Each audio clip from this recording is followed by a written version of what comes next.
Today's episode of Why Music Matters is sponsored by Buffalo Spree magazine. From the start, Buffalo Spree has been a champion of Western New York's arts community, with every issue showcasing the best of Western New York. What's on stage, on view, in the clubs, and in the concert halls. Pick up the latest issue to get a closer look, or visit buffalospree.com.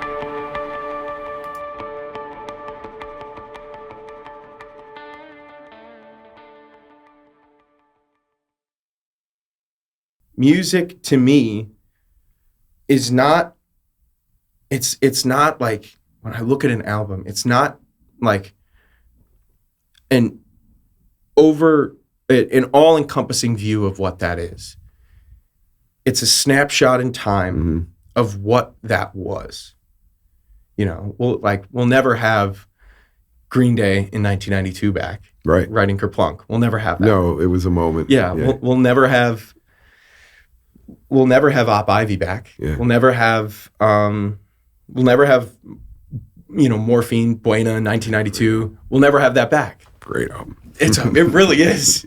Like, we'll never have those things back. But Green Day's still playing right now, and they're still playing those same songs, but they're not the same as that. No. It's a snapshot into time. Yeah.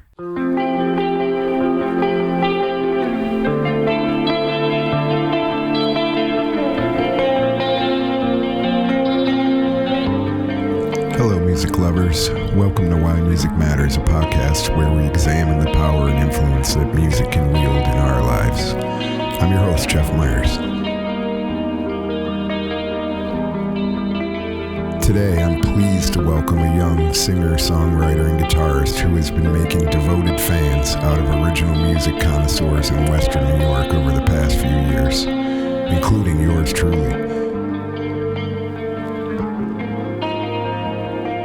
Michael DeLano may be young in the chronological sense, but one listening to his singing, his songwriting, and his elegant use of sophisticated open guitar tunings makes it plain that he's an old soul.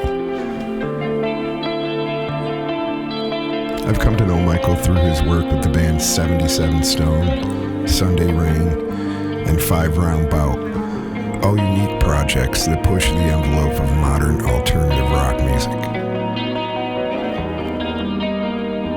Lately, Michael has been stretching his wings, sitting in with various regional bands and artists, performing solo gigs, and working on new material. Our chat covered a lot of ground, including music's therapeutic role in Michael's own life, his ongoing quest to fine-tune his vision as a songwriter, and his enduring belief that, quote, art is everything and everything is art. Welcome to Why Music Matters, Michael DeLano.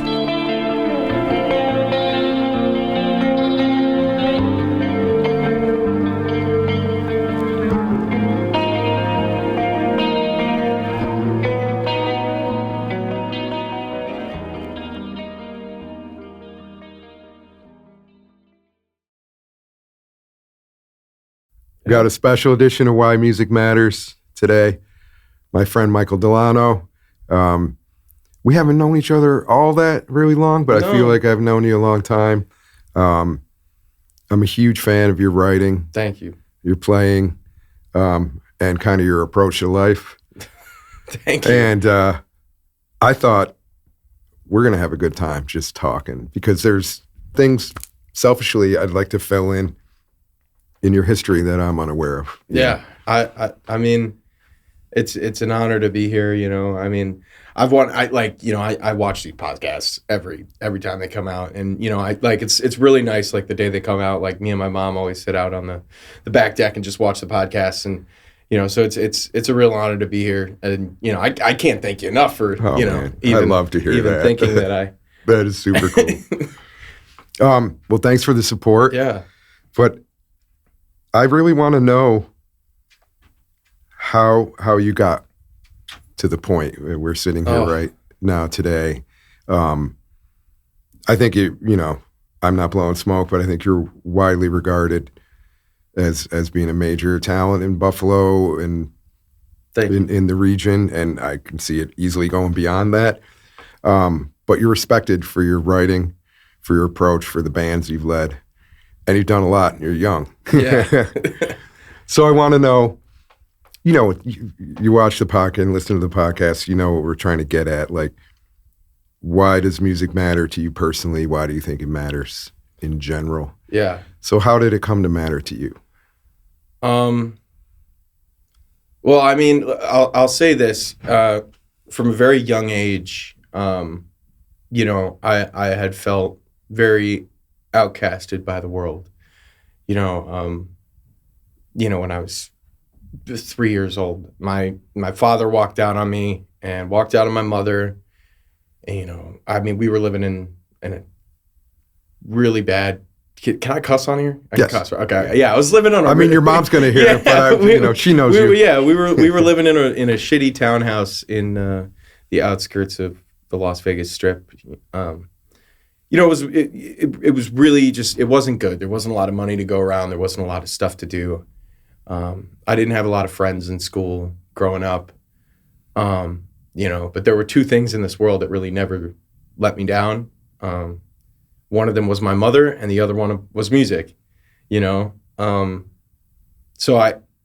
from my youngest age, music was my friend. It was my partner. It was my partner to talk to. It was, it was me at 13 listening to "Make Yourself" for the first time by Incubus, and having it blow my mind, and man, that girl from school, she really was stellar. Let me tell you, that was they were my friend, and when I didn't have anybody to necessarily, talk to or felt like I could relate to, it felt like music was always there.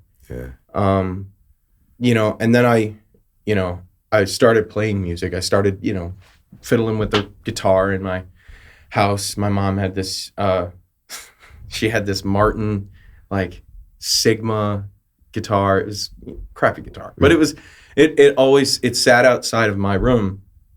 In the case, it never got touched. And, I would steal it, and I'd go into my room and try to play something. And then, I'd put it back before my mom would notice that I took it. And, I did that for a good 6 months, and then, my mom, found out that I was, taking the guitar and playing it, and she was like, you can just have it, it's okay. And so, I took that. That's a big moment. Yeah, no, that was huge. And she, I still have that guitar, and she was encouraging me.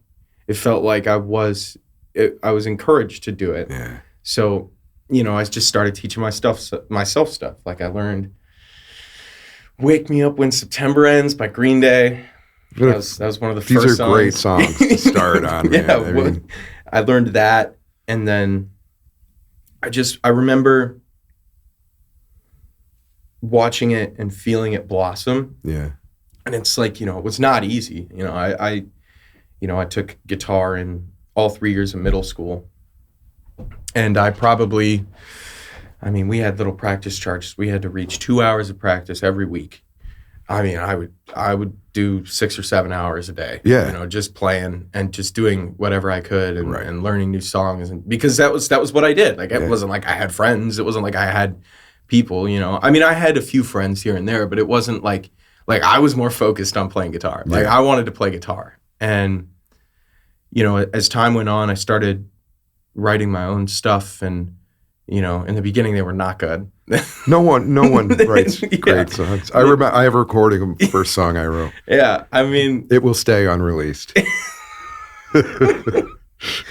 We've all been there. Yeah, but I just remember feeling pride. I felt happy that I wrote my own thing and that I was telling my own story. And it's wow, I love all this music that I've listened to my whole life.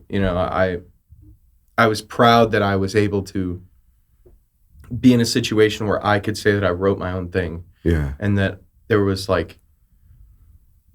give and take, I gained something out of writing that song. And, I was probably 14 when I played my first gig. Were you here yet? Or were you still? So I moved here at 14. Okay. I moved here in 2016. So my freshman year of high school, just before high school started, I moved here from Las Vegas. And, you know, I was still super infatuated with the guitar. I wanted nothing to do with school. Mm-hmm. You know, and that really kind of blossomed into this, like, I was not a good kid in school for my 4 years of high school. You know, I ended up going to alternative school for my junior and senior year. They didn't even want me at my home school anymore. Like, I was, you know, rightfully so. Like, I wasn't the best person. I wasn't. Were you feeling dark? Yeah, I had a lot of stuff going on. I had a lot of, like, I mean, it's hard, right? Like, you know, at the end of middle school in my life, I, you know, started gaining friends and started, like, finally, like, I feel like fitting into the shoes that I was trying to wear my whole life. And, like, yeah, stuff didn't go my way. I didn't get into the music high school that I wanted to get into. And, like, but I felt like I was moving forward in becoming, like, okay, like, I'm okay. I'm okay though. Like, I'm making it happen. And then, you know, I remember I was sitting in the car after, this was literally after I did my audition for LVA, which is Las Vegas Performing Arts High School. It was like my dream to go there. I just completely bombed the audition. I knew, like, it was bad. I knew that I wasn't getting it. Yeah, I was nervous, and then there was this, like, music, like, small music shop a couple miles away from my house in Vegas that was doing, like, LVA prep things. So, like, you know, they'd look at your music and they'd help you prep for it. I don't know how I got lined up with a drummer, but I got lined up with a drummer for my guitar preparation. So he taught me it in the wrong key signature, you know, and I only found out because I only saw the music 3 days before. So I just bombed. And I remember, you know, just feeling real down. And my mom was like, well, what about, you know, have you ever thought about, like, you know, moving back to Buffalo? And I was like, I don't know. Like, I don't know. But eventually, obviously, it happened. And we moved here. And I was back to who I once was, which was a guy with no friends, you know, trying to, like, make his way. Except now, like, I was even more different because I moved from, like, one of the most bustling cities in the world to, you know, Grand Island, which is, like, it's culture shock. So I had stuff going on.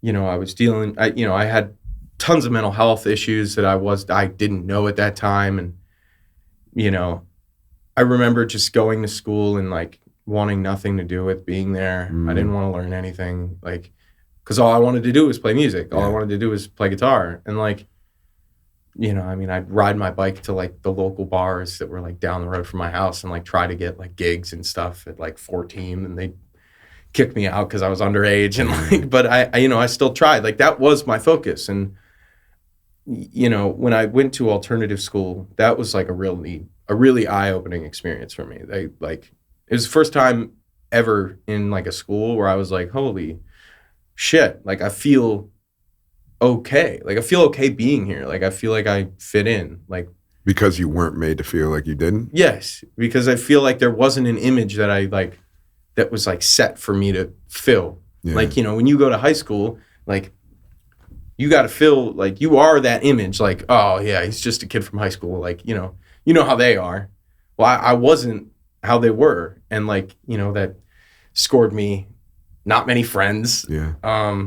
You know, I definitely had my run-ins with, you know, bad things like that. But, you know, I was in alternative school. I remember being there and, like, feeling like I was fitting in because nobody fit in. And that was what made it beautiful. And every teacher was kind, and every teacher, you know, was interested in you. They like had their own lives. You. Yeah. There was a sub on that at that school that, like, met Stevie Nicks when he was a guy, like, when he was a young guy. And, like, I'm like, whoa, like, you met Stevie Nicks? How like, cool was that? Yeah, like, that's what I wanted to talk about. And, you know, thank God I graduated. I would not have graduated if it weren't for COVID. You know, and that was when I started my first band. When you say that, do you mean because you were able to do your work at home and not have to deal with the social environment? That was So was it always social environments that that was a big part of it. You and I understand. I don't think I showed up to my math class once in my senior year, and he just passed me with a C because of COVID. Like, I mean, really, they passed people on a lot of stuff that just like didn't, like, they were like, we're not going to make them. Well, because you're looking at really affecting people's lives at a very important transitional time, you know? Like, and I think that was probably the right thing to do. Yeah. You know? I mean, so I got my diploma, and from that moment on, like, you know, I knew I never wanted to go to college. Like, you know, I did not fit in college. It was not going to work. So you never considered music school though? I did. It's just I never had the grades to get in. You got to realize, like, I failed every class for a good 2 years. Like, did not care. Same thing, like junior year, I think I passed 4 classes with like a C, and the rest of them were failing. You know, the only reason I was able to graduate was because they had a makeup program where you could like make up the credits that you missed. And plus, like, music school to me was, you know, while it's like 100%, do I want to like learn music as my, you know, college degree? Yes. But also, I know that me as a person, like, I don't respond that way. Like, I can't, like, I can hold a conversation with somebody about music and, like, you know, musicianship and like playing and like writing and, you know, playing in like improv settings and all that. I can do that. Yeah. But the difference comes when it's like,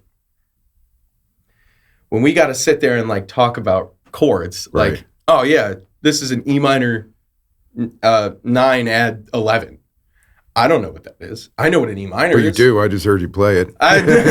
Maybe, but I can't hold that conversation. Yeah. You know? And like, is it the formality that was off-putting? Yeah. I understand. I went through the same thing. Yeah, it's a very weird thing where I felt like I was better off not going because I knew what I wanted to do, you know? That takes maturity and, you know, self-knowledge, I think. But it's scary, right? Yeah, it's terrifying. It's really scary. There was a lot of bad years where I was not making money and I felt really down about my music and like felt like I sucked, and you know, I still have bad days, but you know, I don't know, like it's gotten to a point where I'm like, okay, like you just got to persevere. You just got to keep going, like no matter what. It's really what matters. Well, how did writing and obviously your own craft, your own compositional skills, you know, I think that was a place that you were able to go to feel good about yourself, but also, you know, the music, because I don't want to sound in any way condescending because I don't mean to, but you're young to have such broad interests and knowledge about music. And when I do know, you know, young people who are really, you know, but not everyone's like that. And your take, like I was really surprised and happy to see you at that Police Ghost in the Machine thing we did, and you said this is one of my favorite albums ever. Really I'm like, that's really cool. Yeah, I mean, but what you know, I kind of babbled on there a little bit. Blah blah blah. That's a great album. It is. But what I'm trying to get to is, how did music help you get out of that place that was, you know, maybe a darker and more frustrating place toward the person that is sitting here with me right now? Yeah. It gives off a much different vibe than that. Yeah. I mean, well, I think music, I think I was just able to revert back to like what it once was for me, you know, whereas like, you know, I looked at the music I listened to not as like this is like, you know, oh, this song is really good. Oh, I like this song. Like it wasn't like that after a while. Like at a point, instead of looking back on the experiences that I had in like high school and like, you know, throughout my life that, you know, maybe pain me at this moment, instead of looking back on those and like, you know, with sad eyes and like, you know, I feeling bad about it. It was, you know, oh yeah, I remember when I was a freshman, I really liked Alexi Murdoch. Yeah.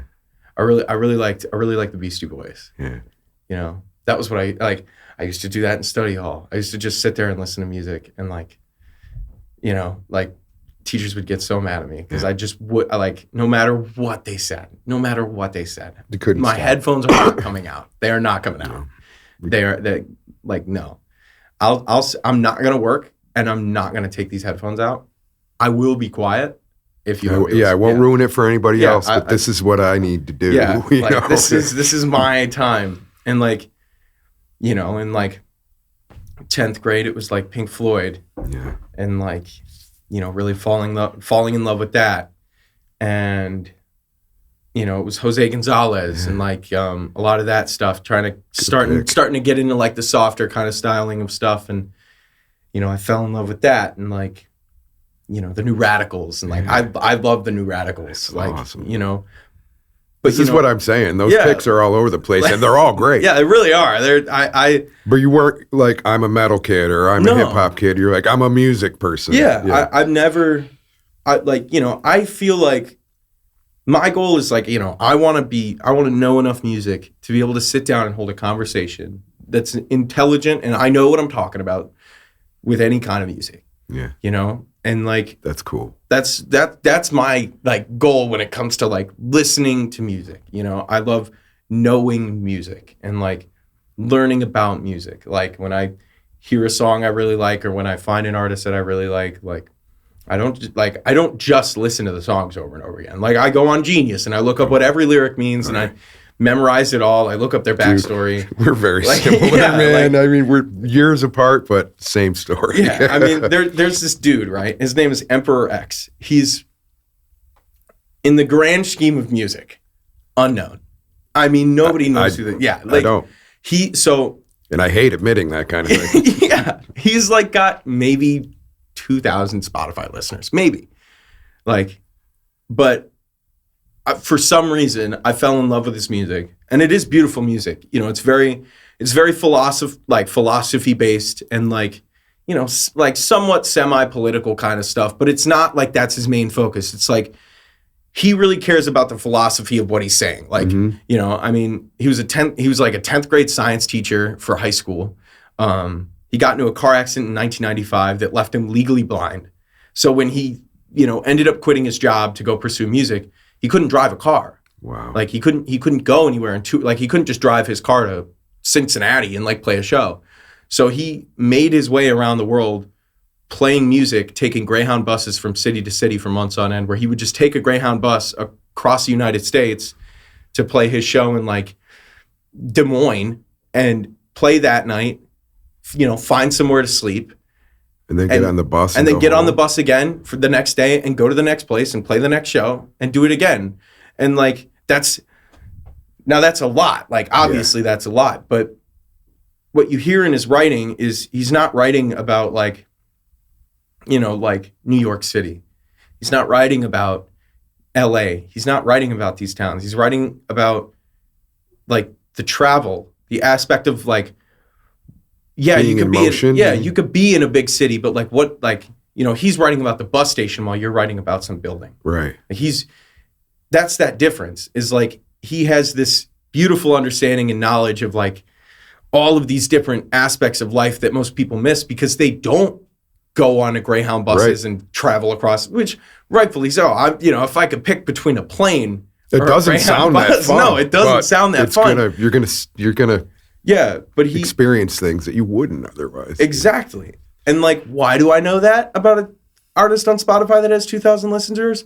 I don't know. His music's really good though. Like that's my goal with music is being able to hold a conversation like that about anything. And you know, at the basis of, I guess, who I am, I just really like music, and I just really like playing music, and I like listening to music, and I like talking about music and like reviewing music, writing music.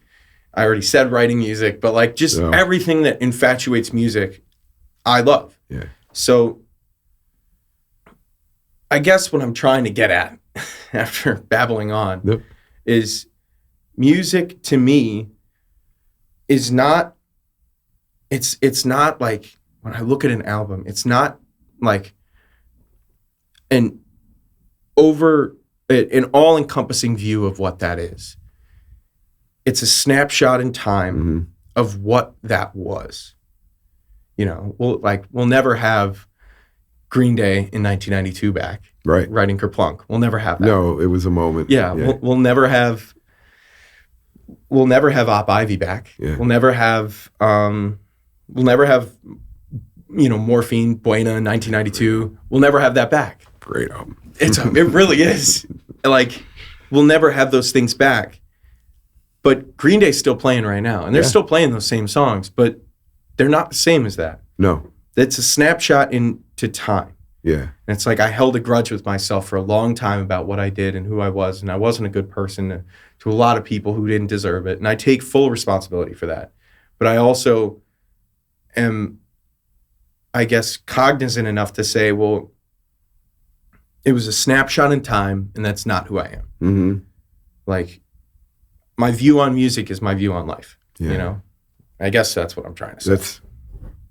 Those are amazing points and a lot to digest and think about. A lot of words. yeah, but on point. I'd like to know when you felt that you were a part of the Buffalo music community, because I mean, I do feel this community has embraced you. Yeah. And it sounds like when you first came back, or am I confused about the timeline? Were you born here, left, and came back? No, I was born in Las Vegas. You were born in Las Vegas. Born and raised in Las Vegas, and I moved here when I was 14. Okay. And there was no back and forth after. So I never lived here, but like I had family here. Yeah. Because both of my parents, like my stepdad, who I consider my dad, and my mom, they lived here. They lived on Grand Island, you know? So I already knew, like I had visited my grandparents on Grand Island for years. So I knew about Buffalo. Like Buffalo was my favorite football team and my favorite hockey team growing up. Like, you know, when they would do the like sports tallies in my little Las Vegas school, which had no major sports at all at the time, you know, when they would do the little tallies in the elementary school, like I would be the one person with a Bills sticker on the Bills, and I'd be like, I have pride, and like everybody likes the San Francisco 49ers and all that. Like, you know, so I knew about this place, and I had been here, but I'd never lived here necessarily. So when you came here, it took a little while, right? You got through high school. Tell me about when you felt like, all right, I kind of feel like if there was a moment like this when you kind of feel like I've found my tribe, I found where I fit. So I remember I was maybe 16, and I had heard about the Music is Art Festival, and I had applied the year before. I sent in a cover of me doing Jeremy by Pearl Jam on railroad tracks in blue shorts and flip-flops. Okay. Everything about that is awesome. And let me tell you, it was an interesting time period, but you know, I obviously did not make the festival that year. But when I was 16, me and my mom, we heard about the Music is Art Alliance, and you know how it was having its first meeting, I guess, and it was at GCR, and I loved GCR. I'd never been. Like, you know, I would like look it up in school and like look up GCR and, you know, like look at the studio. I mean, it's magical. It really is. Like it's so weird now, like spending as much time as I do in studios. Yeah. Like I'm like, oh, I remember when I was like Googling this. Oh, I remember this from like when I would search in images for this. Totally. I was obsessed with all this kind of stuff when I was a teenager. I mean, I needed to know every detail. Mm-hmm. So that's how I am now with vinyl. Yeah. Like, you know, I like good. I try to get as much vinyl as I can, and like, you know, I just fixed up like two 80s teak speakers and like Yeah, it's a Love it. real big one for me. But no, as like, I mean, I remember me and my mom decided that we wanted to go, partly because I'd never been to GCR, to this Music is Art Alliance meeting. Excellent. And we showed up, and I was nervous. I didn't know anybody, and I was like kind of scared because I didn't want to be like weird. I didn't want to like, and I showed up, and it was just this. But we're all freaks here. Yeah, like this loving community of people who were just like me, like people who just liked music, and like people who cared about playing music and writing music and seeing music and promoting music, every bit of music. Like, it was just people being musicians and people who love music. And, I felt really comfortable in that time. Yeah. And like, that's when I met my dear friend, Sarah Elizabeth. Yeah, she's a wonderful human. There's still a photo of me at like 16 standing in front of the GCR audio door with Sarah going like this to the little logo on the door. Because I was young and I was naive, and that was the beauty in it. Was like I was just happy to be there. Like because I think that's something to be proud of. Yeah. I mean, and I still can summon those feelings when I go in a place like that, because to me these places are sacred. Yeah. I mean, there's not many like my heroes, true heroes, like have recorded at GCR. Yeah. It's a wild thing to see. It's a wild thing to hear. But like I remember being there and seeing that, and that was really a waking up point. I think maybe when I got my first Music is Art slot, and played that. This was at Riverworks. Yeah. And what year would this have been? 18? I think 2016. Okay. No, 2018. Yeah, 2018, because I was still going to alternative school. It was 2018, and Did you play solo? Oh yeah. I played solo at 11 a.m. on the Rail Barn stage. Awesome. I opened the festival, and I was just stoked to be there. Like I was just stoked to play. And I remember playing that, and all of those people from that meeting, like nobody was there yet, right? So like none of the actual people were at the festival yet. But like all those people from that meeting and all those people who I really considered friends showed up. Came to your set. And came to my set and watched my set at 11 a.m. And I even saw Robbie ride his bike. And this was before I knew Robbie like that. Like I saw him like ride his bike over and like look at me for like 2 minutes. And I was like so nervous. And like, I was like, oh my God, Robbie's looking at me. What am I going to do? And then he rode his bike off. And, it's so interesting talking about this from the standpoint of where I'm at now. Yeah. Because it's like, these are just all my friends. Like, these are just like my, like people I spend time with. Like, I just did a show with Sarah Elizabeth yesterday at like Niagara Falls State Park, and I see Robbie all the time. He recorded one of my, he recorded Sunday Rain, and like. I want to talk about that because, I mean, what did it mean to you when Robbie Takac took an interest in your art? It was crazy. I'll be really honest. It was like out of this world. Like I didn't, I had respected Robbie for always. A long time. Yeah. Like, rightfully so. He deserves that respect. And he's such a nice guy. And like, but I didn't know that like, for a while, like, he asked my band to do a thing for him. And I was like 100%. Like, yeah, like I said yes, not because it was Robbie, but because it's Music is Art. And like, I love Music is Art. I love the organization. Like, and like I remember like he was like, yeah man, I got this idea. I'm like, it's a pretty good Robbie. Yeah, it's like, hey man, like I got this really good idea, man. I want to get you into the studio and have you record with Japanese taiko drums. So cool. And I'm like, what? I love how he thinks. Like, I'm like, what? It threw me for a loop. And like I remember like we talked about it, and he was like, yeah man, bring everybody out. Bring everybody down, and we'll go and we'll go and make some music. I'm like, cool. I'm like, Robbie, I'm just gonna let you know now, like I don't have the money for this right now. Like, can we maybe wait? He's like, dude, it's free. Just don't worry about it. And Robbie, like we got there that one day, and I was under the impression that we were just going to talk about what we wanted to do that day. He's like, roll tape. Yeah. We got there. He's like, bring your instruments just to like maybe rehearse a little bit. We get there, and he's like, all right, lay down some scratch stuff. I'm like, wait a minute, we're recording? I was supposed to be at a practice an hour ago. I mean, like, that process was really cool to see, because it's like, you know, you got to see a brain work that was really, like, he knew. Like, he just understood a lot of stuff. Like, there was stuff that I would have never thought of that he did. Like, he's like, yeah, I mean, like, you know, we have Alex on cello, and that's, you know, that is a lower register, but like, I think we should get lower. I'm like, okay. Like, you want me to like play bass or something? He's like, no, man. No, I want you to use I want someone to use the upright bass that I got in here. I'm like, you want to put upright bass on this?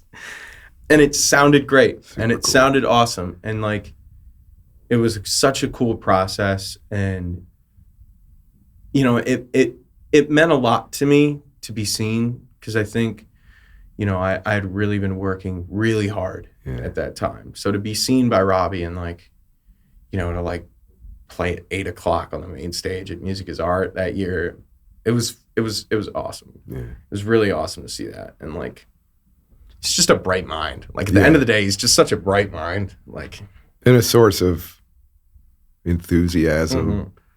And reminding you of that, why you fell in love with music in the first place. You know, he still does that to me. Sometimes it shocks me, because I'll be like, you know, holding a conversation with Robbie, and I'm just talking with him. I'm like, yeah, Robbie, I found this guy that I like, super cool. I don't know if you ever heard of him. And I'm, you know, he's like, oh, what's his name, man? I'm like, oh man, I don't know. I mean, it's this band. Like, I mean, you've probably heard, like, the New Radicals. You ever heard of them? Like, do you like them? He's like, oh man, they did a tour with me back in '92. I'm like, what are you doing? Stop! Like, that's so. You forget, because he's your buddy. Yeah, you know, I'm like, what? And like, I'm like, yeah, dude. Like, there's this guy that I've really been like getting into, and like his name's Elliott Smith. He's like, oh yeah, man, that guy came to one of our shows one time. He sat in the back, and he was super cool. And he like fanboyed. I'm like, just, bro, how cool is that? I'll never know what that's like. Like, I swear, like, and he's so kind about things too. Yeah. He's so kind about things. Like, he just wants to talk. Like, he just wants to be like in this music industry, and he wants to support music, and he wants to like give opportunity. And it's like, there's so many people in this industry who have a monicum of income from here, and like, they have a lot of power. And Robbie almost always is the person who's like, well, sweet, let's do something with it. Yeah, let's make something with it. Let's uplift with something. Yeah, well said. Yeah, he's a great dude. He really is. And like, you know, that's why I love Music is Art as much as I do, and I will do anything for that organization, because they put me on my feet. You know, they were the people that gave me the opportunities to be the musician I am. Yeah. And like, without them, I wouldn't have had those experiences, and I wouldn't have had those challenges and those feelings, those thoughts, those, you know, I wouldn't have the things that I have today if it was not for them. And I mean, I'll do anything for that. And like, you know, I try to say thank you to Robbie and Sarah and Tracy and all the people over at Music is Art as much as I can. But I still feel like I don't do it enough. Like, I really feel like that organization is still underutilized in the music industry, and people don't realize how important it is. Like, they're single-handedly doing what no one else will with music today. And, you know, we're now seeing like the other people who are really putting in effort and really doing the good work. I mean, Josh and Kevin over at Jackrabbit, Riff people. City, and like, you know, I mean, my buddy Andre just opened up he's opening up a venue soon, and you know, there's a lot of people doing great work, and it's like, you know, the moment something happens, like Music is Art's like, okay, cool, let's build something together. Like, you know, he's not just building a sense of local music community, it's local business community. All of it is tied together. Everything, yeah. you know? It needs to be. He's a really great guy. Yeah. Love Robbie.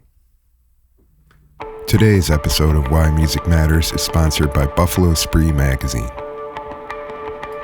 From the start, Buffalo Spree has been a champion of Western New York's arts community, with every issue showcasing the best of Western New York. What's on stage, on view, in the clubs, and in the concert halls. Pick up the latest issue to get a closer look, or visit buffalospree.com.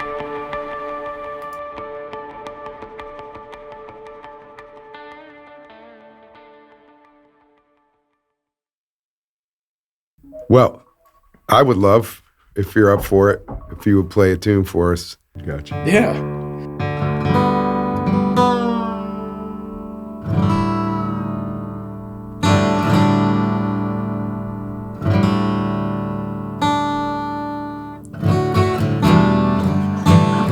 You definitely have a very good ear. Yeah, no, I never had tuners around when I was a kid, so I just always learned how to tune. Still a little out of tune, but It's pretty close. yeah, it'll work. Give it a little natural chorus effect. yeah, you know, I'm not. You know, it's fine. What do you want to do? You know, I actually want to do. I want to do an Emperor X song, and then I want to. That's cool.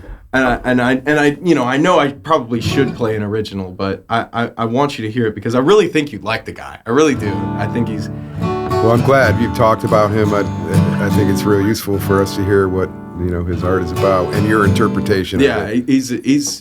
He's pretty next level, man.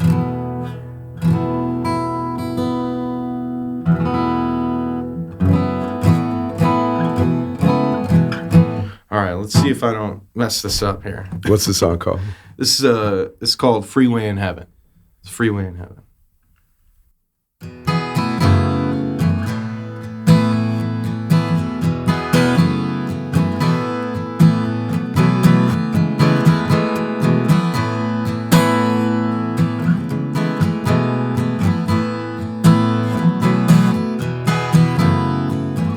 Jan came to pick us up in his new convertible, and we drove straight out to the beach.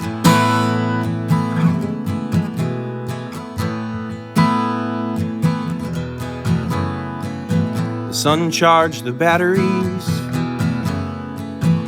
on Lena's GPS. We laughed at its accent and its stupid mistakes. Its intentions were good, and I guess that matters. Looking out from 8 miles up, a pilot checks her flight plan, sees a backwards unexploded inverted star, and no one on the freeway in heaven, no one in a bicycle lane in heaven, and everybody's losing their minds. No one on the freeway in heaven, no one in the bicycle lane in heaven, and no one hears the sirens go off, 'cause we're all in our houses asleep.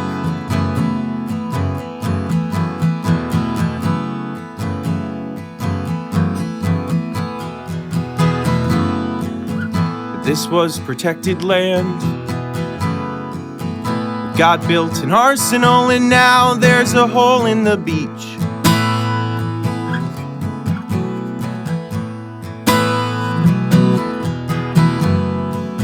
So we found another beach. 3 exits down, our parents named us after not a goddamn thing, but their intentions were good, and I hope that matters. Looking out, I see a light flash 3 times every second, in a line with other lights that also flash. Design dirty cops, allied ghosts, satellites reflected. Either way, we're unexploded, inverted stars. And no one on the freeway in heaven, and no one in the bicycle lane in heaven. Inflation's getting out of control, but the money's fake, so no one cares. And no one on the freeway in heaven, no one in the bicycle lane in heaven. And everybody losing their minds. Oh, and everybody's losing, they're losing their minds on the freeway in heaven. No one in the bicycle lane in heaven. And no one hears the sirens go off, 'cause we're all in our houses asleep.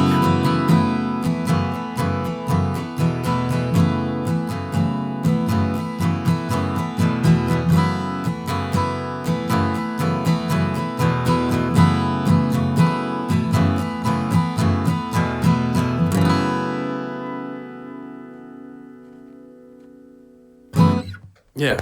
Yeah, man. It's cool. He's a cool writer. Beautiful. Man. He's a cool writer for really sure. interesting tune, beautiful performance. Yeah. Man. I love when you went up the octave at the end. I'm like, oh yeah. That's it. That was one of those moments. Yeah, that's a fun song to sing. I've been playing his stuff a lot recently. and he does really cool tunings, and like the way he plays stuff. It's like, you know, there's so many like videos on YouTube of him just like talking about how he writes music, and Thank you for turning me on to this. He'll just and be all of us. He'll just be like showing off a riff that he's got, right? He's just like, you know, it's something like this, and then he stops and he's like, and then the beat will be, and then it'll be like, and then there's string, and he like, it's crazy. It's like he's got an entire band in his head, Yeah. along with an orchestra, like. It's wild listening to him talk, and like he's a smart guy, smarter than I. I hope you'll text me some of the stuff. Yeah, no, 100%. Get me into it. I totally have to.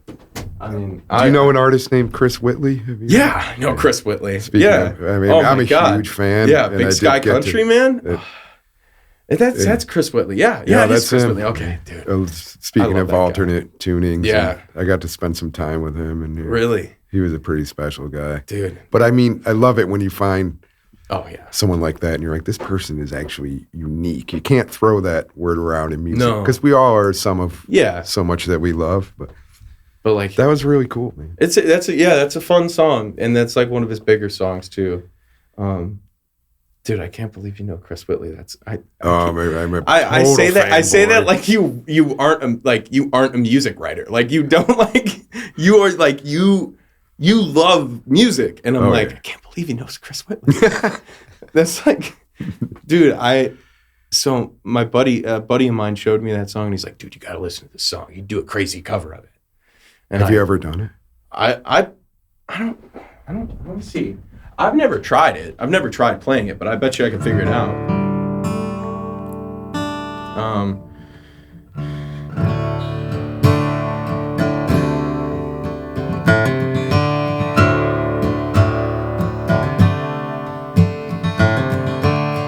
When this is over and through, and all them changes have come and passed, I wanna meet you in the big sky country, just like forever and ever is wild. Be getting older in the big sky country, be kissing time, goodbye. You're killing me. Ingrid, yeah. Oh, dude, you're killing I could me. probably do that. Yeah, Dude, you just made me so happy. That's such a good song. Yeah, I love Chris Whitley. He's a For stud. me, sometime would you, I mean, I think I can do this. Oh yeah, That was awesome. Yeah. It sounded correct. But would you sometime maybe play that out? yeah, 'Cause I'd love to hear it. 100%. Yeah, 100%. Yeah, I could do that. Yeah, I just love music, man. I know, it shows. This is one format, but you've been a band guy. Yeah. Recently, I've seen you really be a band guy live and doing improv stuff and, playing with Pharaoh, whatever it is. I mean, I feel like you're spreading your wings, but tell me what's going on. What's in your head right now? Well, I mean, because there's a lot of development to what you've done. Yeah, I mean, you had 5-round Bout, right? Yeah. We talked about Sunday Rain. Yep, I had that. I've had Sunday Rain. I had my first band ever called 77 Stone. I remember that. Yeah, that was a band, man. That was I actually I just started talking with the bassist again. That was a cool band. Yeah, no, it was a really cool band. I saw it at Ironworks, I think. Oh, really? You were at that show? That's crazy. Yeah, that was a fun show. That was a really cool show to play. But we that like, I feel like I try to take things and experience and like take things for what they are, because if I don't, then I tend to get really down on myself. Like, I mean, obviously it's no secret that those bands aren't together anymore. And that Sunday Rain is kind of, we're all kind of doing different things right now. There was talks about, getting together for Music is Art or something like that. But, it never came to fruition. And for whatever reason that was, it doesn't matter, I mean, I still love all those guys and, I love hearing about them doing well. And you don't know what the future holds. Yeah, and I'm like, I know Alex is doing great things with the bands that he's in, and I know Owen's playing out a little bit here and there, and I know Sean is really, he's really trying to, he's finding himself again, and that's a beautiful thing, because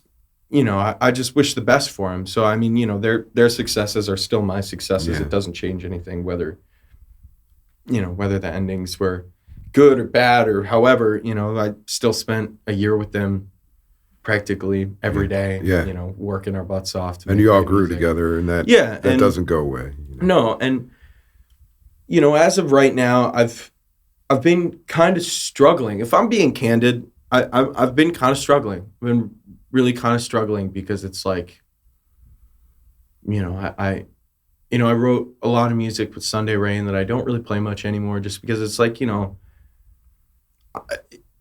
don't like, it doesn't feel right doing it without him. There's a few songs that I'll play here and there, but like a lot of that music is really special to me because of the people that wrote it with me and like the way that we did it and the way that we would go about writing it. And it was a band. Yeah, it was a band. It was a grouping, and like, for a long time after that kind of ended, I was really lost because it felt like we were close. It really did. It felt like we were really close. And, just at the end of it, we were kind of angry.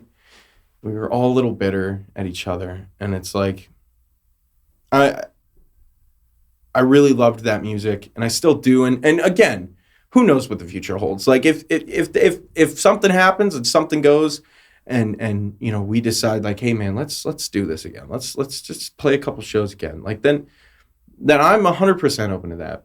But I also know that like I'm still lost trying to find the thing.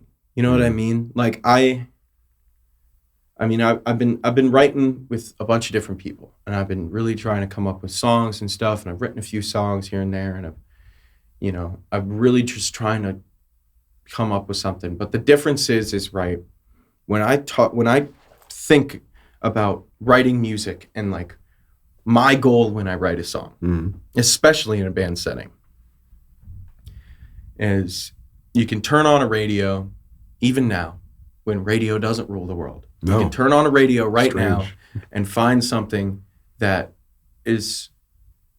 sounds like something you've heard before, right? And for me, I hate that.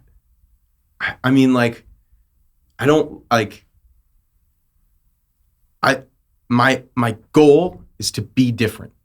I don't want to be, I don't want to sound like Deftones. I don't want to sound like Alice in Chains. I don't want to sound like... As much as we love all that. As much as I love you feel them, like it's been done, right? But at a point, like, I don't want to be that. Like, I remember the feeling I got when I first heard, like, Buena by Morphine. Yeah. That's that sound. I'd never heard that sound before. It was theirs. 22 years of living, and I'd never heard a sound like that. 22 years of living, and I had never heard a sound like Two Star and the Dream Police, McGee. The most recent album, 2024, just came out. It's kind of mind-blowing what's going on with him. Crazy. I feel like the guitar is being reinvented as a textural instrument. Oh my God. And like the way he plays stuff too. I mean, not that I my know son is a huge head of McGee. Yeah. Like not to like keep playing, but like the way he plays stuff. Like I mean, this would obviously isn't a baritone, but it would be in a baritone tune. I'm gonna do it. It's super hip stuff. Like that's a great feel. Like who's writing that? You know who it sounds like, kind of vaguely, just because we were talking about early, Andy Summers. Yeah. I've said that I've heard shades of the Police too. I think it sounds a little bit like the Police from time to time, but I can't narrow it down. Like, he's just got an amazing ear and sense of adventure, you know. Like that's hip. Yeah, it's crazy. And doesn't that get you excited though about where things can go? It doesn't. It doesn't. Why, you're frustrated? Not that I'm frustrated. It's just like I feel like, damn, there goes another fucking. There it goes. Like there's the difference. That's what I wanted. I wanted that, you know, and like, you know, I'm also like happy because it means I get to appreciate it, and it doesn't have to be a work thing, and it doesn't have to be like, oh, I gotta, you know, write a song that sounds like this now. It's like I get to appreciate it now, but like my main goal has been just to sound different, and that's like why I lean so heavily into like alternate tunings. Absolutely. And like trying you do to, like, sound different. Yeah, like I thank you. You're there. That means a lot. Like you're there. You just keep going. I just got to figure it out in a band sense while also kind of doing something that I want to do. Yeah. It's like fulfilling. And like, you know, so I've been digging. I really have. And I've been, you know, and, you know, I only play in bands with people that I like. Yeah. You know, I think it's a good policy. Yeah. Like I only play in bands with people I like. And, you know, I'm playing with a few bands right now. You know, I did some work with Pharaoh and I did some work with, Guapaza just recently. I just did a show with them. You know, I play in DNA and I play in you know, I play in a bunch of bands, and like part of my reasoning is like obviously the music. Like you know, they're all great people, and there's, you know, great musicians, but also like they share an idea with me in the sense of like I'm willing to practice for 6 hours a night. Yeah. Like if it means that like we're good, and it like means that we're tight, and it means that we're cool, and we're, you know, that we know what we're doing. And I think as time moves forward with like playing in bands, and especially with me playing in bands, like I think I'm only going to lean deeper into that, because it's like, you know, there's some people who get it and there's some people that don't. And like I know, like when I go to DNA practice, Danielle gets it. Yeah. And Mark gets it. And Evan gets it. And Avery gets it. They get it. They're willing to put that work in, and they're willing to know that like it needs to be different and it needs to be special, because that is why any of us would ever make it, is because it's different and it sounds new, because we're at a shifting point. Yeah. Like, people want to hear stuff that sounds different now. Yeah. Like if McGee would have tried to like make Two Star and the Dream Police and put it out in 2016, I don't think it would have gotten as big as it did. No, because it entered the world when it was needed. Yeah, you know, exactly. And like even some of his other stuff, like if you listen to like it's pronounced McGee, like that album's great. Like I mean, he's a genius. He does work with Dijon all the time. Like that's where I first heard. Yeah, him. like and Declan turned me on. Yeah. Dude, I love that album that they did together. It's amazing. Yeah. And the stuff on YouTube where they're playing live, and the many time live video, and the many time like so good. Oh my gosh. That's what started me before, you know, Two Star even came out. Yeah. You know, but yeah, McGee gets it. And like if you get a chance, actually look up McGee's live videos. He has live videos on YouTube too that are really similar to like the way Dijon did them in the sense of like they're live, but they're not live. You know what I mean? Yeah. So if they're filmic as well. Yeah. Live, they're like they're little films. They're little films. If you look it up, there's some really good stuff there too. Like, but at the basis of everything, it's difference for me. Yeah. It's like it's got to sound different. It's got to sound like something I haven't heard before. Yeah. Like when Sean asked me if I wanted to jam with Sunday Rain, and I, you know, I said yes. This was before I knew any of them. I didn't know Owen. I didn't know Alex. I didn't know Sean. You know, and I went downstairs at Sean's house. I was walking downstairs, and I heard this crazy guitar tone. I'm like, wow, that's a sick guitar. Whoever's playing guitar, I guess there's another guitarist. And I turned the corner, and it was a fucking cello. That's right. Like that's what sold me was that it's like it's different. This is different. Now it's different, and like, you know, 77 Stone worked because it was like, we were kids. You know what I mean? So we had energy, and I had a lot of anger to give at that time. So that worked. And, you know, 5-round Bout, I think works because it's like, I've grown and it's like, you know, I've lived through these experiences and I've done the thing. I went and played in South by Southwest. I've played for Sold Out Rapids Theater. I've played at Gratwick Park for however many people. Like I've done the thing. Like I've really done it. I was on American Idol. Like I did it. And through all these experiences, I'm like, man, I still just want to write like rock songs. Still just want to like play, still just want to make music and play. It gives me hope, people. Man. Yeah. It's, I mean, if we were to tie it back into that, you know, you've done a lot for, you know, to get where you are today. And I do feel like the future is kind of yours to claim, you know. I have confidence that your art will lead you where you want to be, you know, as long as you keep doing it. I definitely have hope.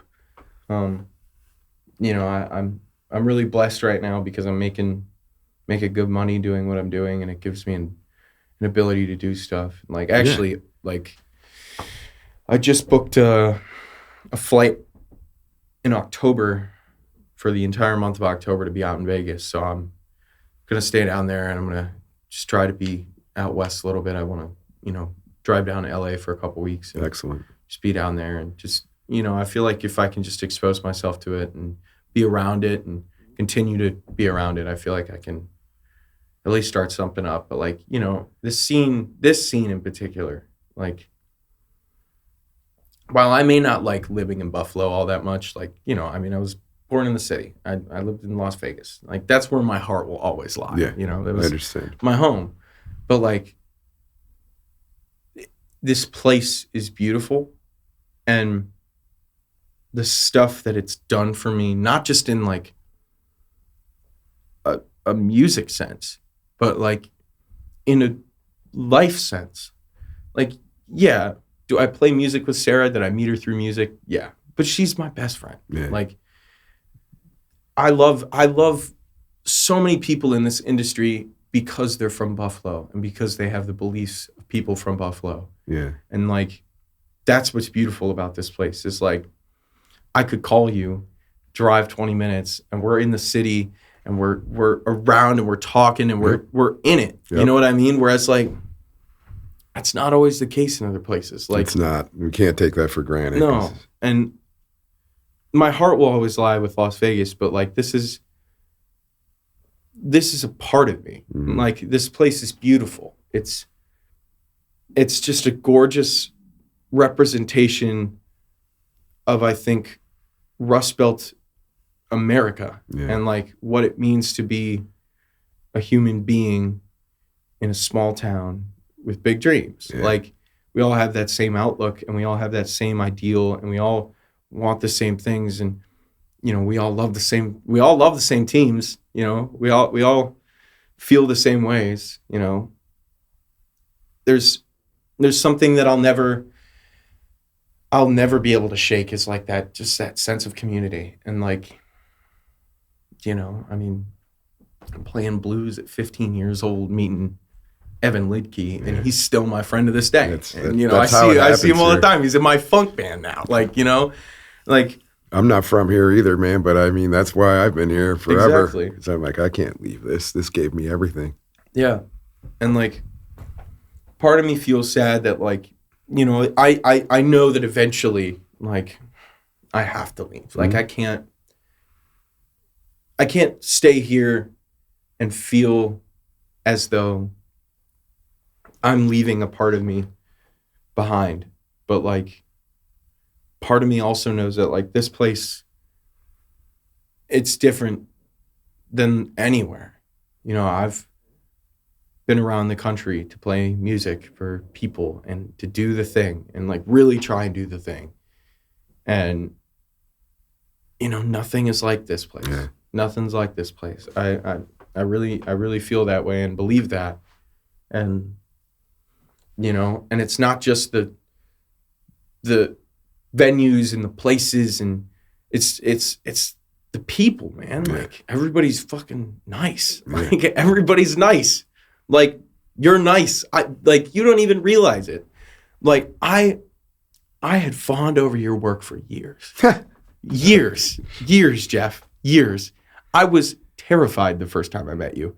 Terrified, because I'm like, you were larger than life. And you're just a person. Mm-hmm. And you're like, I consider you my friend. Like, we are you're friends, brother. You're just a kind person, and you care about things, and you care about the industry. You know, we care. And like, that's like, this place has given me the ability to like believe that, you know, people do care. Yeah. You know? I don't know, man. People care here. Well, I guess that seems like a good place to wrap it up for now, but I do feel like we're going to have to do a part 2 of this at some point. No. And I'm really looking forward to seeing where you go and what you do. Yeah. I can't thank you enough. I can't, man. I can't thank you enough. I'm, you know, I love playing here. I love being here. And like, you know, sometimes I sorry to add this on. Sometimes I like, you know, sit there and I'm like laying in bed alone, and I'm like, you know what, man, I just really want to play for a stadium of people. Like, I really want to do that. Like, that's, and then, you know, I wake up and I go play a show with a friend of mine, and we have some drinks afterwards, and I see some friends, and I'm like, man, part of me thinks this is enough too. Like, I really just love this too. Like, you know. But you should be able to have both. And when we check back in. I like both, yeah. Yeah. Well, man, thank you for being here on Why Music Matters. And, you know, I think your work and your life, as you've, you know, shared with us, which I really appreciate your openness and honesty. Thank you. Is a great case in point and an argument for why music matters, you know? Yeah. And I hope you'll come back again, man. Dude, yeah, anytime, man. I also hope we can maybe write and do some recording together at some point. That also, anytime. You let me know. All right, I'll send you some stuff. Yeah, for sure. Well, thank you, Michael DeLano, for being here for your music. And I know you'll come back again. Yeah. 100%. All right, brother. Thank you, man. Yeah.